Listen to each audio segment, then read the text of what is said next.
Hi, everyone, and welcome to January's Patreon reward video. So, for those of you who are new to my Patreon page and to the $10 pledge, I just want to say welcome. This is a 30-minute long video with audio commentary, and these work basically similarly to how my YouTube videos work.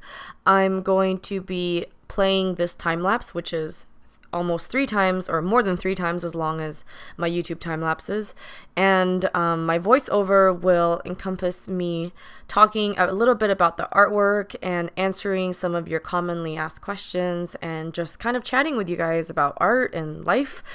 And yeah, so today we are going to be working on this painting called Deja Vu, and it is actually a piece for a very sweet patron who pledged the oil painting tier, which I think at the time was I think the $500 tier, if I'm not mistaken. But yeah, basically he was really sweet to do this for his girlfriend who had mentioned that she wanted to buy one of my artworks. So he surprised her by pledging this tier, and in return I made him this painting for her. And in the tier as well, you get a free drawing and free print. So I was really happy to send a bunch of art to this new family, and I had a lot of fun working on this piece. And a great thing about the tier for me, and I guess for you guys, is the subject of the painting is always a surprise. So it's not like a traditional commission, and that's why it costs a little bit less than my commissions normally cost. But because the theme is very open and free, it gave me so much more comfort and confidence to really step out of my shell and try something new. And for this piece, this is really funny because as you can see here, I'm starting off with a little bit of burnt sienna and white. And I wanted to make very like a sun-kissed, almost like hapa. Hapa means mixed race. So I wanted to do a really mixed race looking girl where she could be any race. Like any girl could look at her and see themselves in her. So it could be, a girl who's like part Asian, part African American, or like part, like Polynesian, or I don't know. It was my main goal was to make a girl who's very universal looking, but I had a lot of trouble with the skin tone, and I'm actually going to address this later as part of my answering tough questions commentary. But basically, I only know how to do cool skin tones now. I, for some reason, just cannot do warm skin tones the way I want them to turn out. And it was really frustrating for me because I feel like when I started oil painting about 3 years ago, all I did were warm skin tones. And it was such a hard ramp up period to try to learn how to do cool skin tones. And now that I'm so used to doing cool skin tones, I, for some reason, cannot do warm skin tones. I don't know, I just felt really awkward. I felt like I made her way too red, way too tan. Just because I wanted her to be a little bit darker and a little bit more multiracial looking, doesn't mean I wanted her to be like orange in color, which, yeah, so for some reason, I don't know, I just ended up, you'll see later on, I ended up painting over her skin with with pretty much gray. All I did was mix a bunch of grays and make like a gray glaze and just mute everything down because she was looking way too saturated. But yeah, so I'm going to start talking about today's topic of discussion now. By the way, I film this type of commentary all in one take. So it's going to be a lot more casual, a lot more candid, but it also, you'll have to put up with me either making a grammatical error or forgetting what word to use or just being my usual awkward self. But yeah, so on to the topic of discussion, and that is answering your tough questions. And I was thinking about making this for a while because I get a lot of questions that I either don't cover on YouTube or I don't reply to in the comments or reply to in emails because, I don't know, I think that the topics are tough and they're not. So by tough, what I mean is they're not easy to answer in a quick way. They usually come with like an essay of explanations and clarifications, or they're questions that I feel like maybe I'm afraid to answer because they're a little bit dicey in terms of political correctness, or they deal with things like race and religion and things that online tend to trigger a lot of arguments, and I just didn't want to partake in that or even give give my page an opportunity to turn into that, because like I said in so many other videos, I want my entire social media presence to bring positivity to everyone. I want it to be relaxing and peaceful and encouraging and inspirational. So anytime I see that there's a potential that people could get heated or start discussing things that are very discouraging or attacking any particular person or particular group, I always snip it at the bud. So that's why if I get kind of dicey questions, I don't tend to answer them. But I feel like some questions are so commonly asked, and some of the answers, honestly, I feel like could be very useful to share. So I'm choosing to do this on Patreon. Patreon is hands down my most favorite social media platform, not just because it actually helps me stay solvent and, helps me pay the bill so that I can continue to do this, but also because I feel like those people who are willing to invest like even $1 every month into me, like obviously care enough about me and my mission enough that they want to stick around. And like it's not just some random internet troll online who's gonna write some silly comment just to get a reaction of people. I feel like all of my patrons, and I'm so grateful for this, but all of you guys listening right now and everyone who's on my Patreon page, I think there's about 500 of you now, which is like crazy to think about. But yeah, like all of you guys are people who love art or love supporting artists and are interested in this entire world. So I feel a lot more open and safe with you guys, and that's why on these Patreon videos that are 30 minutes long, I always talk about things in a more thorough manner, in a less filtered manner, and also I'm confident enough to tackle topics that I might not be confident enough to address in other more public social platforms. Oh wow, sorry, this intro is taking so long. But yes, on to the questions that I'm going to answer. I'm so sorry. Thank you all for putting up with me and my tangential brain. The first question, it's a set of questions actually. The first part is, people always ask me, why don't you paint or draw any men? And this question has varying degrees of how they are asked to me. Sometimes people ask it very politely. They make sure to say like, hey, nothing against your work or no hate here, but honestly just curious why you haven't never drawn a man. I think it'd be a fun experiment for you, or like I'd love to see your style portray a male character. I think it could be very interesting and fun. And then on the opposite end of the spectrum, sometimes it's presented to me in a very degrading and demanding way, like, is there a reason you only draw girls and never any men? Or like, don't you ever get bored of drawing the same face over and over again? Or wow, so you don't know how to draw men? Like, I don't know.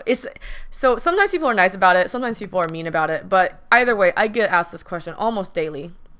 Like every time I spend some time to look through all the comments on my social media, you can almost bet that there's going to be one about why I don't incorporate men in my art. And the answer is as simple as, I just don't feel like it. I don't really know how to explain it to someone who doesn't do art, but for those of you fellow artists out there, you might understand what I'm saying. There's no logic behind why we choose to draw or paint the subjects that we choose. For me, it's all about what my gut tells me would be fun, would be rewarding, would be inspiring, would be enjoyable to work on a piece of art.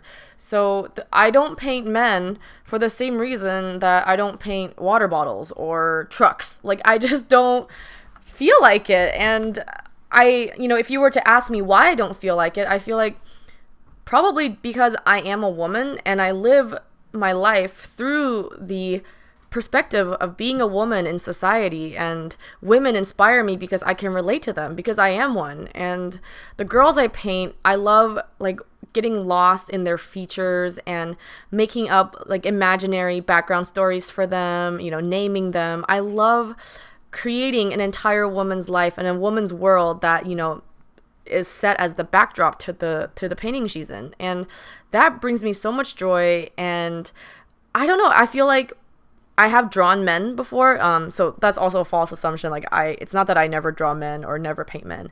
In fact, when I was in high school or whenever I was practicing, I did feel the need to also practice drawing men, but it just didn't give me that spiritual connection that I think is one of the major reasons why I do art, is for a lot of spiritual fulfillment.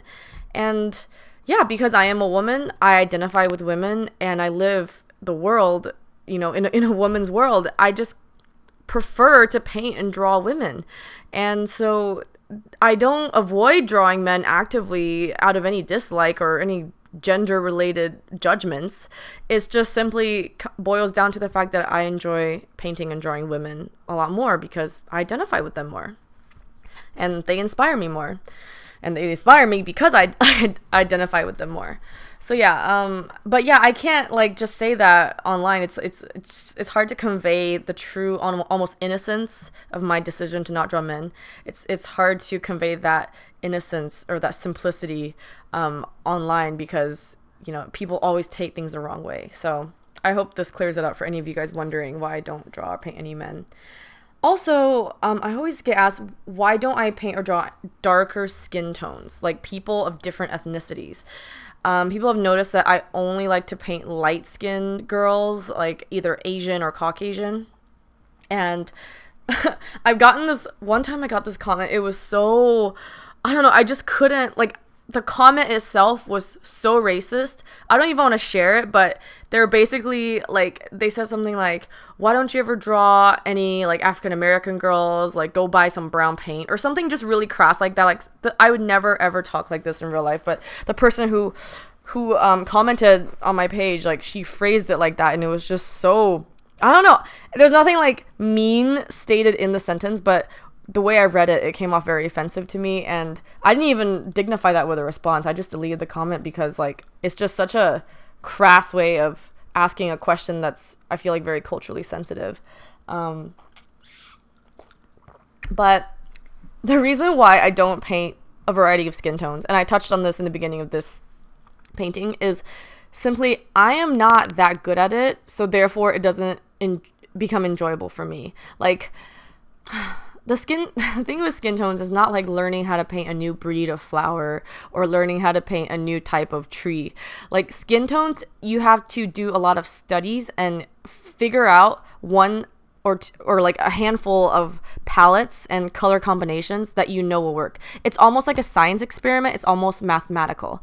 And no matter how good you are at like proportions and shading, and like no matter how well practiced you are in the technique of drawing and painting itself, color mixing is a whole other talent. I feel like being able to not only determine what colors to use, but know how to properly mix them and what ratios and fractions to incorporate into each mixture and those things, like that is like learning how to paint in a different medium, or learning how to like, it's like learning a whole separate talent.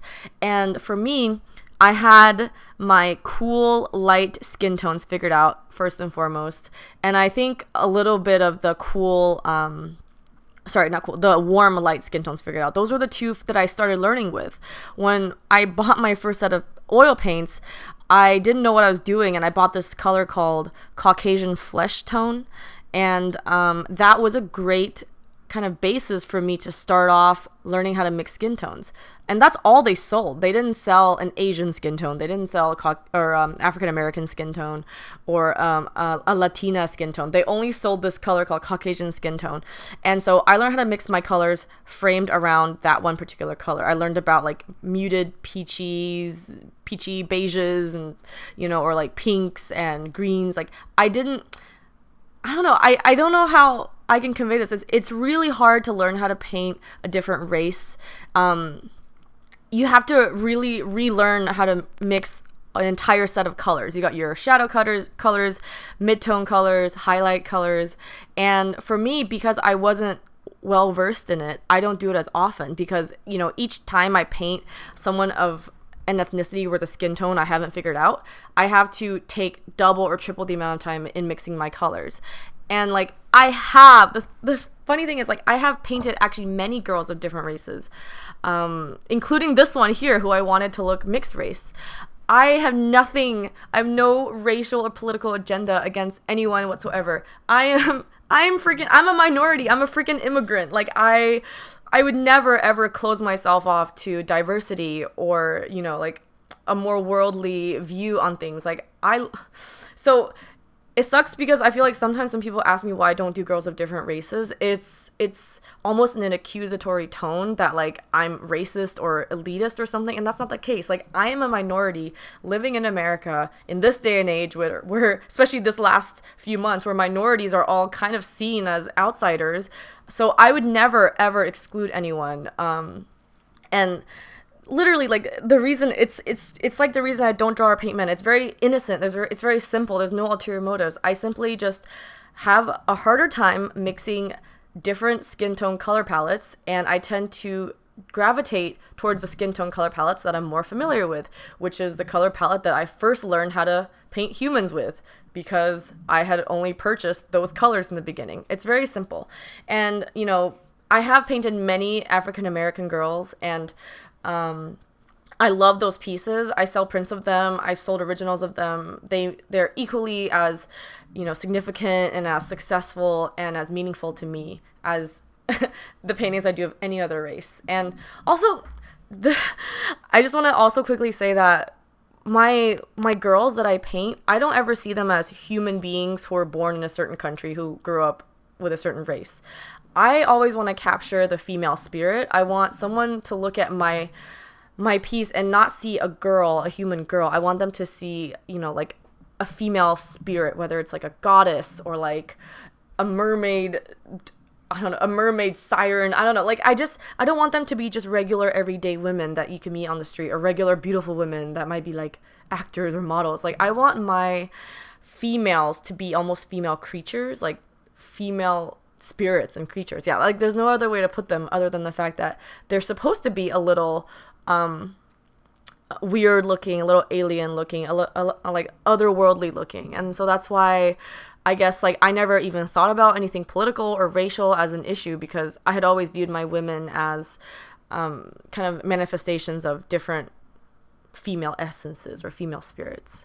So yeah, I hate answering this question on YouTube or anywhere public, because there's really no proper way to say something that, you know, in a way that won't offend anyone. Like, someone's gonna find something to be offended by. But I really hope those of you watching out there, especially those of you who, like me, are also of a different ethnic background other than Caucasian, I hope you guys can understand where I'm coming from and know that I have there's no like bad intentions or bad reasons why I don't paint men or paint women of different ethnicities. It all comes down to like color palettes and you know, just a very innocent decision like that. Okay, rambling on enough for this one. Moving on to the next question.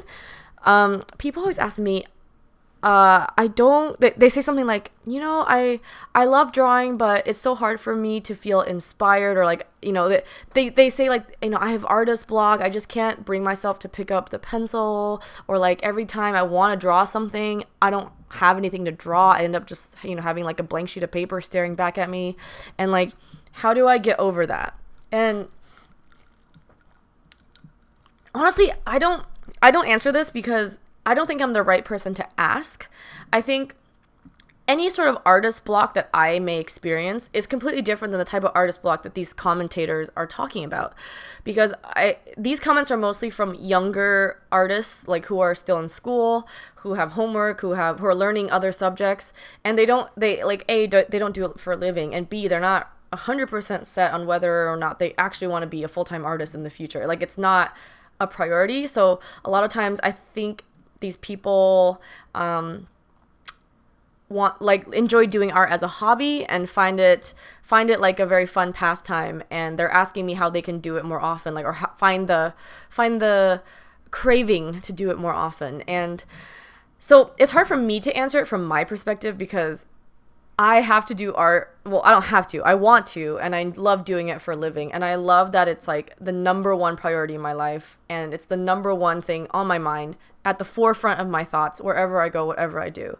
And so I can't say that I have any tips on how I can get you to pick up your pencil more and get in the mood to draw, or like get excited and find something to draw or find something to paint. I feel like that is something that's so different for every individual. You know, things that make me want to paint or make me want to draw might not trigger that same inspiration in someone else. And so I almost feel like I don't want to give you guys the wrong answer or mislead anyone, because the ways that I get inspired, it's not the same situation or the same circumstance as the way that someone else who might be like 12 years old and still living at home and still going to middle school would get inspired. You know, like I'm a lot older and I do things very differently. And also same way, like I might not know how to get someone who's, you know, in their 40s and already has many kids at home to be inspired to draw. Like I don't want to give the wrong answer, and I feel really bad if I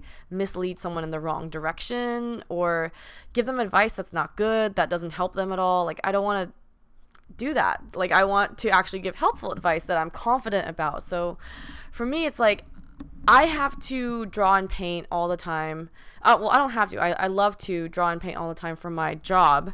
And if I don't, I won't be able to pay the bills. So like the inspiration for me, a lot of it, it's kind of like almost a given. Like I don't have to wait to be inspired to do work. I just love doing work. Like I love to constantly be working, and it comes very easily to me. So if I'm ever feeling uninspired or lazy or not feeling like doing art, I don't have to do much to get myself back into the groove, you know. Worst comes to worst, I procrastinate until the rent is due, and then I have to keep painting and selling works and making videos, you know, in order to stay alive. But yeah, like for me, something as simple as watching an oil painting time-lapse video on YouTube or listening to a good tune, like listening to a good song, that's as much as it takes. My periods of artist block are very short, and that's something I'm very grateful for. I'm not trying to say this to like rub it in anyone's face, like, oh, look at me, I always feel inspired. Like definitely not how I want this to come off. I'm just saying that everyone is different, right? So I already made a video for how to come up or how to overcome artist block, and I think I pretty much said the same thing in the video. It's like, just force yourself to do it. Like if you want to lose weight, you got to go to the gym. If you want to be better at running, you just got to run every day for a long time, right? And if you are feeling overcome with artist block, obviously that means that you want to do art, you just don't feel inspired. Then if you want to do art, just do it. Like even if you're going to make something crappy or something half-heartedly, it's better than not drawing at all, right? So that's kind of, I guess, like I have a hard time answering the question of how do I get myself to know what to draw or want to draw or get myself in the mood to draw or paint. I don't know. I just kind of force myself and just do it. And like, it's really hard to explain that in a comment section or even in the short amount of time I have on YouTube, in my commentaries to talk about it, because I feel like that's not the answer that people want. Like people want to know more than just, okay, I'm going to force myself to do it. Like, honestly, if you have to force yourself to do art and you don't really enjoy it, then you shouldn't force yourself. Like you should take a break and do something else. But yeah, it's like I don't really have a perfect answer to that question, I guess. and I want to, like, I would love to know. Actually, if you guys have any suggestions on how I should answer this question, please let me know, because yeah, it's one of the things that really stumped me, that where I can't really articulate a proper response. But yeah, I don't, again, like, I don't mean any harm by this. Like, I'm not trying to say like, oh yes, I'm inspired all the time, I'm better than everyone. That's not what I'm saying. I'm just saying like, this just happens to be my life now, and I'm on this, I've created habits and a routine where I'm just used to making art every day because it's my full-time job and I love it and I'm happy doing it. But yeah, it's not something I have to like force myself to do. So it's hard for me to give advice to someone else who wants to like manufacture a feeling of wanting to do paint or wanting to do art. So anyways, next question. I have, let's see, about 5 minutes left. Let's see. The question is, where do you see yourself in the future? Like in 5 years, in 10 years? That's a really good question. I honestly don't have like one concrete response. I think no matter what happens or however many years into the future, up until the day I'm an old wrinkly lady and I pass on to the next life, or whatever lies after death. Sorry, I'm not going to go on that tangent, but basically up until the day I die of old age, hopefully at a very old age, I will be painting. Like, that is a guarantee. No matter what happens in life, no matter who I'm with, where I'm at, how much money I have, how many children I have, where I live, I will always be painting. Like, I'm not certain that social media, I mean, I don't know the future, right? Social media could stop existing, or maybe YouTube would be dethroned by the next big platform, or maybe we'll all be replaced by virtual reality and whatever. Like, I can't really say, and I feel like technology and the way we network and interact internationally and online, it changes and evolves at such a rapid pace that it's really hard to predict what I'll be doing. But the one kind of constant that I have in my life is that I know I'll be oil painting. I honestly don't know if I'll be like, switch to another medium, or like start watercoloring, or, maybe like investing more time into drawing and illustrating. But I think like the one thing I do know for sure is that I'm going to be oil painting. It's something that is baked into my entire identity. It's a part of who I am. It defines who I am. So I don't think I'll ever quit that. But in terms of how I'm going to be sharing that with the world, that, is something I can't predict. And I'm excited to know, because it's like something I think about all the time, but I don't have an answer. I will definitely still be sharing my work. I don't think I'll ever, go back into my shell and just become this anonymous local artist. I think no matter what, I'd love being able to connect with and meet so many of you guys out there who are also artists, or future artists, or art lovers.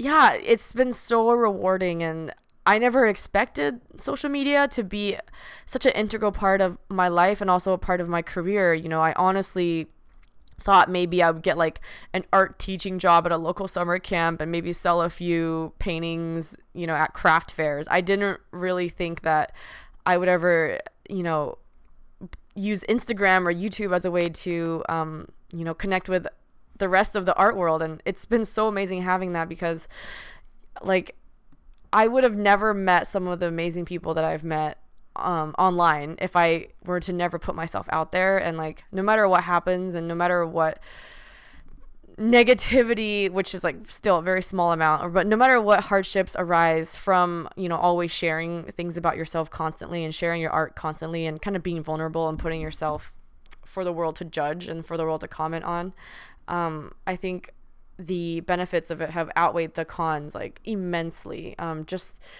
So I don't think this is something that I'm going to abandon. I really enjoy it, but yeah, like I don't know how in the future social media will look. So I'm sure whatever society deems to be the most rewarding or efficient way to communicate, I'm sure I'll be partaking in that and still sharing my work on whatever platform, is going to be the next big thing in 20 years. And I think as I get older, and perhaps if I start having a family, and, as I ripen with age, it would be really cool. This is a stretch goal, of course, but perhaps to have my own gallery, or my own studio space, studio/gallery/print shop. I don't know, but it would be really, really cool to give back to the art community and have a physical presence. I'm thinking like maybe, I don't know, like a summer art academy, or maybe like an atelier. I don't know. Honestly, I don't know if I'll be any good at teaching, especially if it's like in real life. But you never know where art could take you, right? Like I never predicted social media, and here I am on social media all the time. So I'm really excited when I think about my future, and just thinking about all the potentials of an art career, and also kind of how the art world will evolve. Before I leave today, I just wanted to like talk about how amazing I think we all are, and everyone, including yourselves, because no matter what you do, even if it's just liking a post on Instagram or contributing several $100s, so many of you have been so sweet to do that, to my Patreon page over the months, or even subscribing to my YouTube, or buying a print, or whatever. Every small thing you do, it's contributing to the presence of art in the world, and the presence of art online. And I feel like, we can only grow and get bigger and influence more and more people to appreciate art. And that's kind of like the most rewarding thing of all to me. So thank you all so much for doing this, and for being part of my life, and being a patron of mine, and supporting me here, and enabling me to continue doing this thing that I love to do the most. And yeah, you guys have been awesome. Thanks for watching this video for so long. And hopefully I will catch you in the live stream and also in next month's video. So bye guys. Love you.